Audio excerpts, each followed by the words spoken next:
Welcome to The Disappearing Mind, a unique podcast helping you find clarity and support along your dementia journey.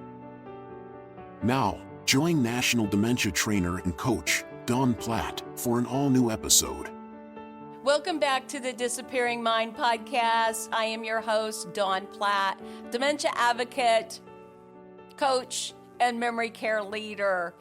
In episode 1 and 2, we talked about the science, inflammation, metabolic health, neurodegeneration, and what research is telling us about modifiable risk factors in our diet. But today, we're moving from theory to action. We're going to talk about Carrie's book.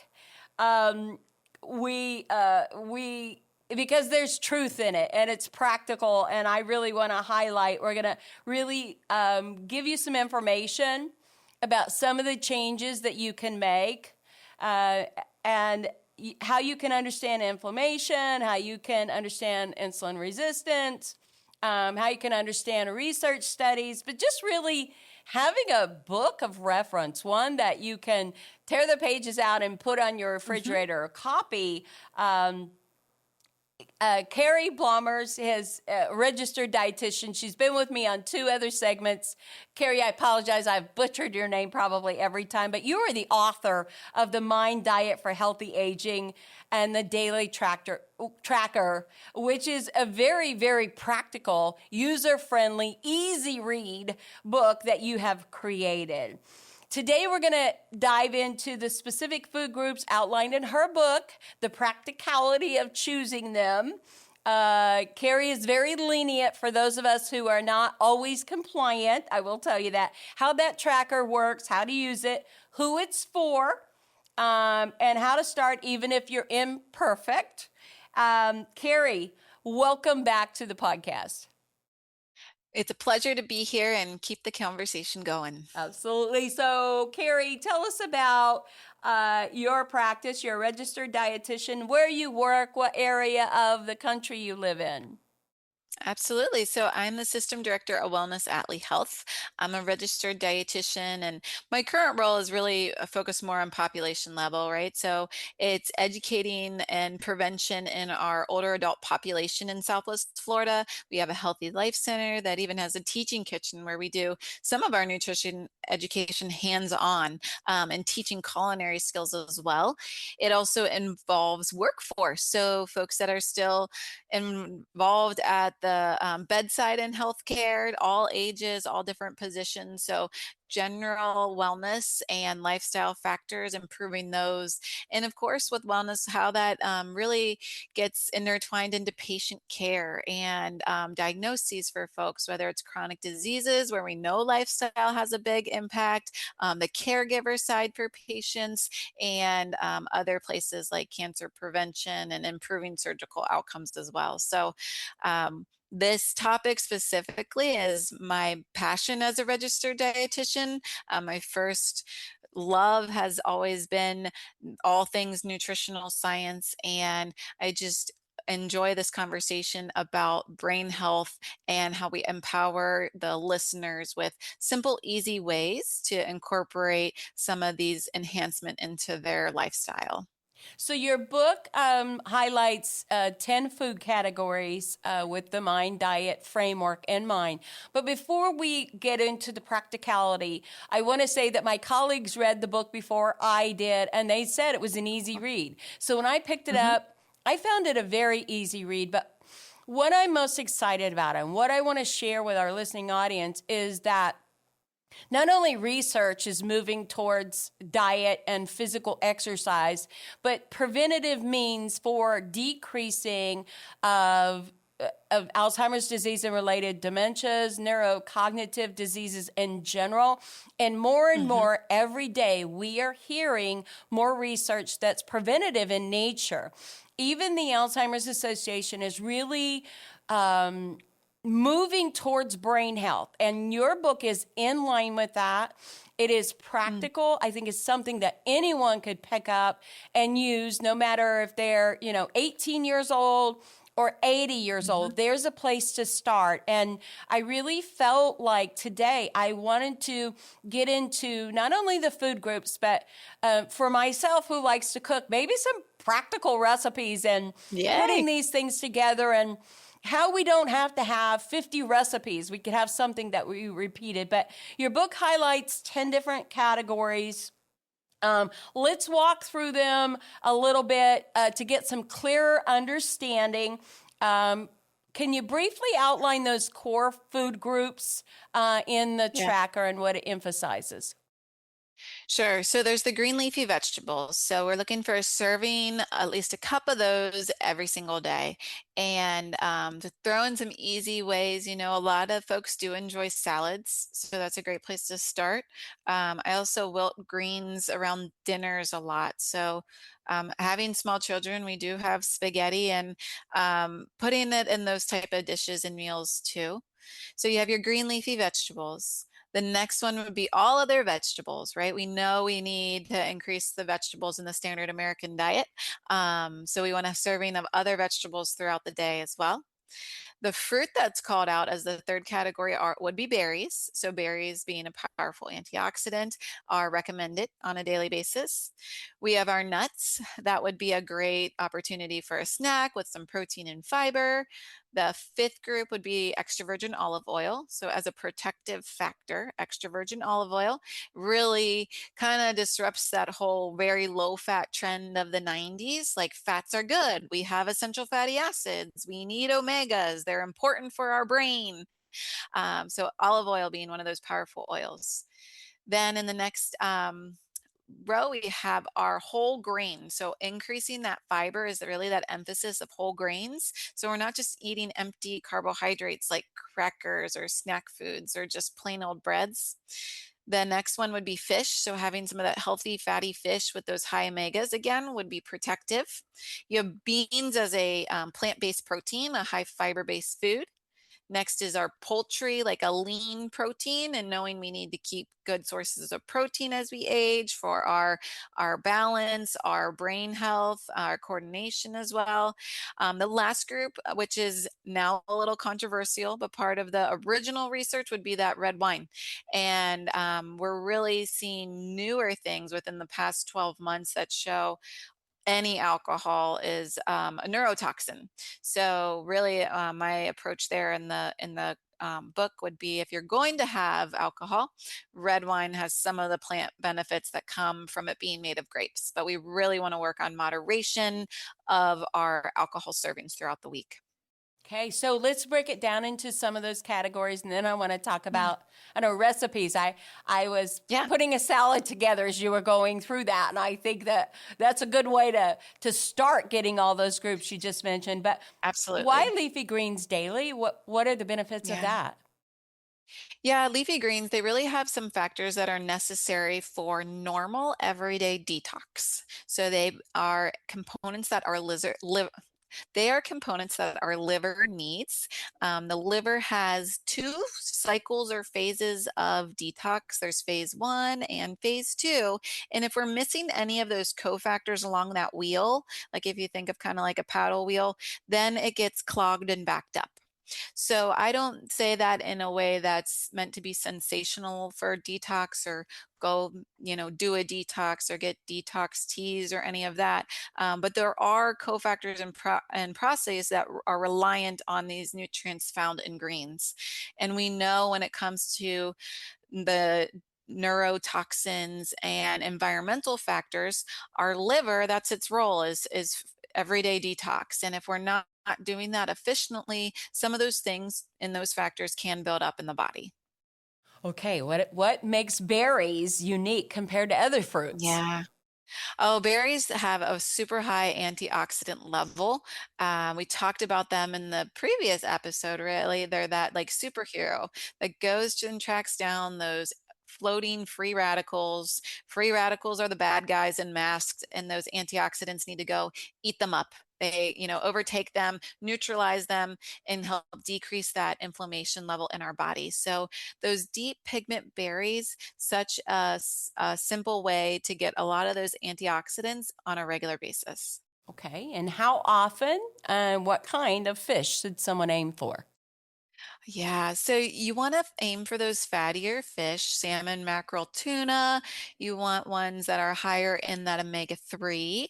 We want to think about the way we prep it, not necessarily a fish fry or a fried fish sandwich, but a baked or broiled or maybe pan-seared type fish that is a healthy cooking method versus anything that's battered and deep fried.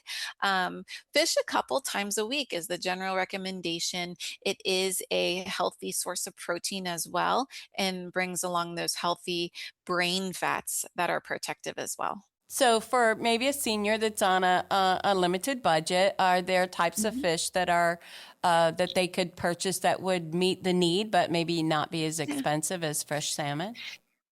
Yeah. You can even look in the canned area, the canned tunas. With that, we're always looking at the source, right? We do want to be aware of any mercury contamination or areas that are fish that are higher in mercury. There's some good website tools that you can utilize. Seafoodwatch.org is one of them, SEAFOOD and it helps rank fish and share the mercury levels and omega levels for consumers, and that changes right over time. So that's one way to look at it. Also, frozen white type fishes. There's haddock and other type of fish that you can typically get in the single serving that are convenient, so there's not excess or waste, and it's a single serving as a time. Another way to incorporate fish in a more economical way. Great. Are whole grains truly necessary or can people substitute? I would ask, what would you substitute with? I don't know. Okay. I'm like, is it a trick question? Is it a trick question? So, I think the thing about whole grains is it's talking about fiber. So, my rule of thumb personally, and then what I recommend to folks is if you're reaching that for something that's like a carbohydrate based food, you want it to be a food in its whole form, like a brown rice or a quinoa or something that's an actual grain, right? We can visibly see that and know, oh, it came like from the plant like that. Um, or if it's a more processed type grain, that it's that 100% whole grain, whole wheat, so that it has that higher fiber and it comes with some of more of the micro minerals as well. Otherwise, your carbohydrates, you think breads, rolls, crackers, and then a lot of like processed meal type foods that have a lot of carbohydrates in them. There's really no nutrients that we're getting from them, just calories. So they're really categorized in that like empty calorie. There's nothing in that that's very protective. If anything, carbohydrates are going to then break down into sugar. So it could really impact those blood sugar levels over time. So the whole grain has that higher fiber, stabilize the blood sugar and break down slowly in the body as well. Okay. Last question in this category. What Okay. role do beans play metabolically? Well, beans actually are a great source of fiber. So that's one of your plant-based proteins that's also high in fiber. So the standard American diet is about 50% low in fiber these days is what the current estimate is. We need that like 20 to 25, 30 grams for some men. The standard American diet has 12 to 15 grams. So we're 50% or less of the daily recommendation. Beans are a great source of fiber. We can throw them into different meals to make them even more 100% plant-based. And fiber itself, like I mentioned, slows the digestion of the foods. So it's going to help you feel fuller. It's going to help stabilize that blood sugar and at the same time deliver some critical nutrients like the protein that we need that helps. It's muscle sparing, we say, right? It helps protect our muscle mass as we age and helps us keep our balance and our function and come with some of those micro minerals and things from the ground because beans themselves are a whole food. You look at a bean and you know it's a bean and no one, processed it or did anything to it. So it's a good whole food as well. So you've given us the categories. Do you have any suggested recipes or Is it salads? Is it a lean piece of chicken and a side dish? How do you put this all together? Because I keep envisioning this beautiful salad with olive oil on it. Absolutely. So Yeah. Salad's a great one. Many people enjoy salad, and we have a lot of different options even when eating out. So I do love to think about salads with this color, the concoction, the lean protein, some great options there. The other way my family personally does it, and I have smaller children, so children or grandchildren, this could be fun to introduce to them as well, would be smoothies, berries, and we do put the fresh spinach right in there, even a little bit of lemon juice, so you can get some good phytonutrients and plant foods in there. Um, the other method I recommend as a simple one is really getting into, I love roasting vegetables, I would say. So, and those other whole starchy vegetables could be in there, or a replacement for the whole grains. So think about potatoes, right? There's really nothing wrong with the potato until we fry it, and then it's a ultra processed food and has harmful fats. But roasting that colorful, different variety of veggies every week, having potatoes or even whole grain rice available, and with your side of protein. I love that in those like one sheet pan type recipes that kind of you can do your veggie, your starch, and your protein, whether it's a fish or a chicken, right at the same time. ooh, that sounds good. Okay, for Mhm. someone who might be overwhelmed, do they need to Mm, pick all 10 at once, or should they start with two or three and build momentum? yeah. I would definitely recommend starting with one or two things at a time. And that is not me. That's really behavioral science. When we literally bite off more than we can chew, we quit, right? When it becomes so hard, or you bend over backwards to make it work for a week or two, it's exhausting. We still feel defeated and we quit, and we don't necessarily start again. So I absolutely recommend starting with one or two of those food groups that we've been talking about, and really thinking of the best way for you to add it, what works in your foods that maybe you're already doing, or maybe you've thought of a simple way to do that. Um, you can use Google or Pinterest or the internet as a tool for suggestions on incorporating berries, right? Nuts could be an easy snack, right? Like I'm going to buy a unsalted, not honey roasted type nut mix, and that's going to be my afternoon snack instead of a bowl of chips, right? So start with a small change versus all 10 at one time, and that will compound then into that ongoing success. In reference to your book, is the goal perfection or pattern consistency? Mm, absolutely not perfection. Really acknowledging there's room for social and tradition and cultures, whether you think about celebrating birthdays or foods that you grew up eating, there can be room for that. And ultimately, perfection brings a lot of shame and guilt for folks, and they don't stick with it anyways. So, one of my chapters is even titled Patterns in Time, right? Because what this is all about is what we do on a daily, weekly, monthly basis, what those patterns are over time.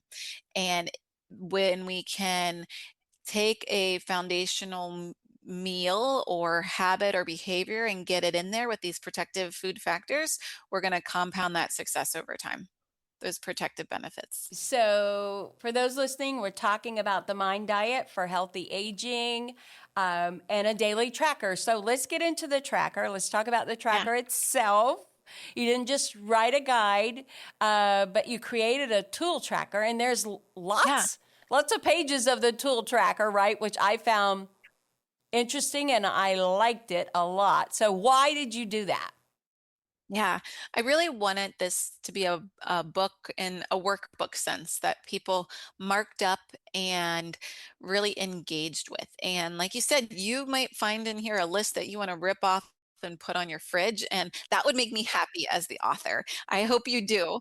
I hope you use your highlighters on the different pages and circle things, and rip out or cut out lists as reminders. And then the back is really a whole month of the daily tracker. So each page is the same with the intent to go day by day to monitor and track yourself, right? That builds awareness. And awareness is one of the first steps in behavior change. If we're not aware and we're just moving through our food choices in this example, or our sleep, there's a sleep tracker, sleep quality, sleep duration as a lifestyle factor for cognitive decline in here as well.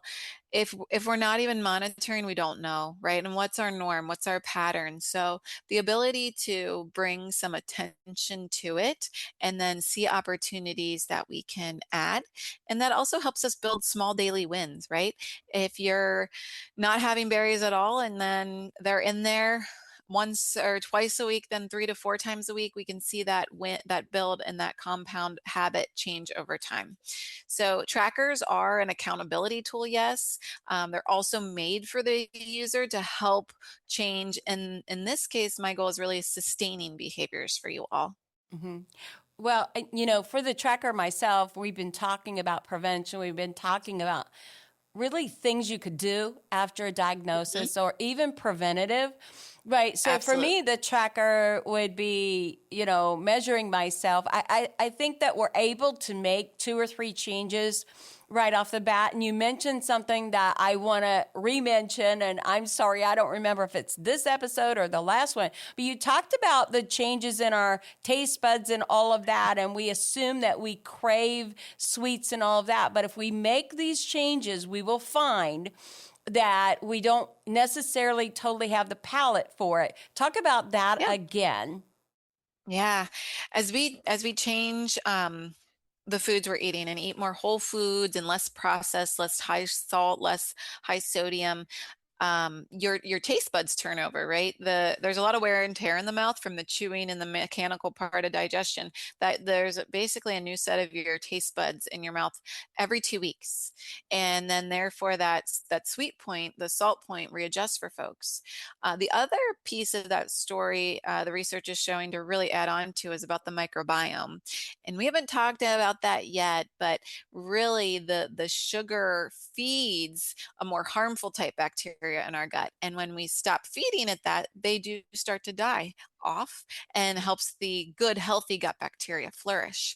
And though that change as well has an influence over those cravings and the sensitivities to our taste and preferences when it comes to sugar and salt and those processed foods. Well, we're probably going to have to make that our 4th episode when you come back to the podcast to join us. So, when you wrote this, were you looking at prevention? Was it for mild cognitive impairment? Was it directly for caregivers? I mean, I think that the Mind Diet influences and impacts all of these areas. But what was your motivation behind the book?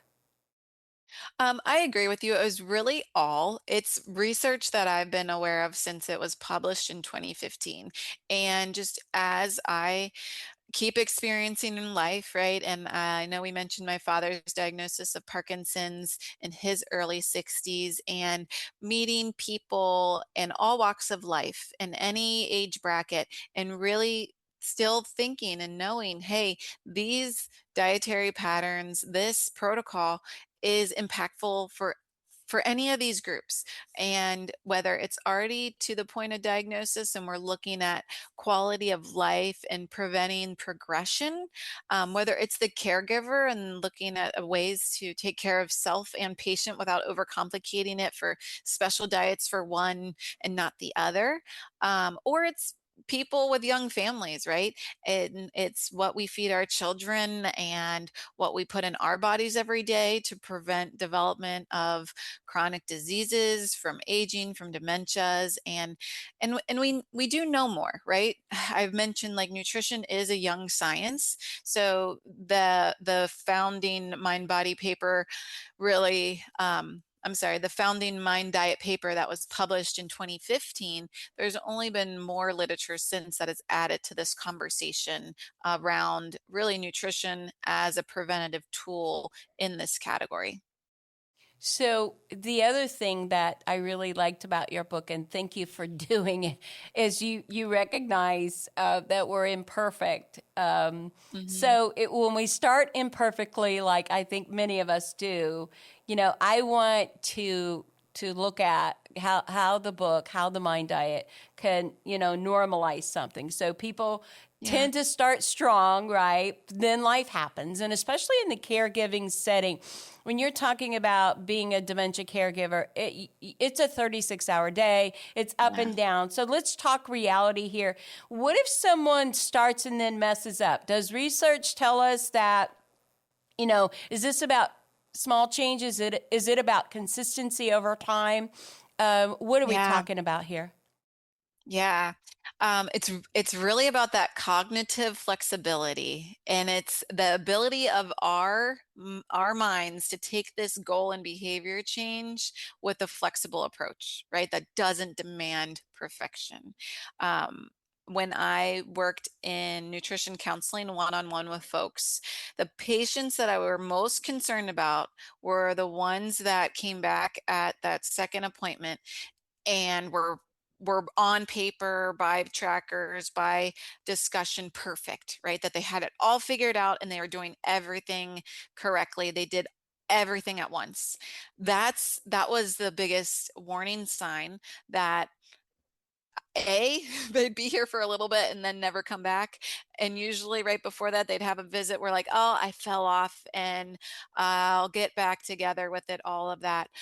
So something in our mindsets, that flexibility with our own selves and our goals is super important. Because when we add that perfection, we bring then the other side, which is like guilt and shame. And when we feel like we failed, then we feel bad and guilty. It's not motivating intrinsically, extrinsically, either way. And people are more likely to kind of give up and say, this is too hard. And that's not what we want for any of our listeners or caregivers out there. So it's really also about developing a mindset. And I am a dietitian, so I can tell you all as a dietitian, it's okay, right? You are going to have times and days and weeks, even, and sometimes even longer spells where you feel like you haven't had a good quality meal or done any of these things or had these foods that we talked about. And that's okay. And it's what can you do next, right? What's the next small thing that you can do and you can choose that will help bring some of these healthy, good factors back into your nutrition? So don't beat yourselves up. Let it go and just think about what you do have control over moving forward. And again, I don't expect prevent or perfection for myself, for my family, patients, those around me, and I don't expect it of any of you either. I love that approach, and thank you for including that in your book for those of us Yeah. who may not be totally disciplined. But when we talk about the mind diet, when we talk about any diet, right, which we've done for years, and when you're my age, you've probably done every diet under the sun, but this approach is not about that. I mean, I think we typically think about weight loss or these huge changes, but realistically, when we're talking about Alzheimer's disease or related dementias, when we're talking about neurocognitive diseases or decline, what changes? I mean, what's practical? What's realistic that someone could expect benefits that they might see after 2 weeks, 6 weeks, Yeah. 3 months, a year? What's the practicality of things? What are the little things that perhaps we might be able to see following the mind diet? Absolutely. I think with any dietary change and people start improving the quality, it's going to be as much about physical changes that we all think about first, right? A few pounds of weight loss or inches or the way your clothes feel. It also is about your energy levels. It's the sleep quality. It's the mood, the what we eat and our mood is so connected as well, right? How we feel. So it's those other changes that add on that are honestly the real true benefits. On the inside, then what we're experiencing, right, is we're lowering that systemic inflammation, that invisible inflammation in the body, and that's going to help improve our all over metabolic health So ongoing for caregivers, for family members, right? We want to lower that risk of chronic disease. Heart health has some correlations with the development of dementias, right? As blood flow changes and oxygenation levels and getting all these healthy factors around the brain. So that development of chronic disease, we want to delay, prevent that as well. So really these changes over time are going to lead to that longer health span, right? That quality of life versus the time in the end of the lifespan where it may just be more sick care or that progression where we don't have the high quality of life that we'd want. So, Carrie, is it ever too late? What if somebody is, Mhm. 70, 75 years old? Is it ever too late to start making these changes? Absolutely not. Yeah, I think there's always a change we can make. It's never too late for someone. We see data on, aging and lifespan and how those are changing, and modern medicine is helping us stay alive longer, right? We definitely know that. So what we have influence then is on the quality of those years. And so don't write yourself off in your 70s, right? You could be the next octogenarian, the next centurion living past 100. And think of how you want to spend those years, just being kept alive in a sedentary faction, or involved and engaged and socially connected and beyond. So I think, you hear the phrase now, like, age is just a number, right? So we need to erase that age as a barrier for making lifestyle changes. We can still really greatly impact our quality of life, how we feel, our energy level through food and nutrition. The name of Carrie's book is The Mind Diet for Healthy Aging. Carrie, just a last minute thought that you have is something maybe we haven't covered that you want to leave our audience with. Oh, yeah. As much as nutrition's my first love and very powerful, I don't want to ignore the other lifestyle factors that also go alongside it. And when we talk about change, some people like to start in other categories, and that's fine. So, physical activity, sleep quality. I talk about gratitude and the power of that positive thinking in the book as well, the meditation and mindfulness. So sometimes we do need to focus on our stress and our ways of coping before we're going to be able to make dietary changes. So thinking holistically about lifestyle factors, I think, is also really important in the conversation here, and just encourage people to get started where they're ready to get started. Thank you for joining me today and for the other episodes that you've contributed to. I hope you'll come back and join us again. Thank you so much for having me. The Mind Diet for Healthy Aging is available on Amazon. I encourage you to pick it up. I feel like it's simplistic. I feel like it's practical, certainly user-friendly. So this episode has made a difference for you. I would like you to subscribe. I'd like you to share it. I'd like you to write into The Disappearing Mind at www.thedisappearingmind.com. Let us know what you're wanting to hear. Let us know how you're feeling about the podcast. We're here to serve those on the dementia journey. We've been talking about the Mind Diet with a registered dietitian. And I think that I want to cast some hope that there are practical steps that people can take even after a dementia diagnosis. There are tools out there. There are professionals like Carrie that are available to you. Until next time, I want to say to you, make it a memorable day. This is Dawn Platt. Thank you for joining.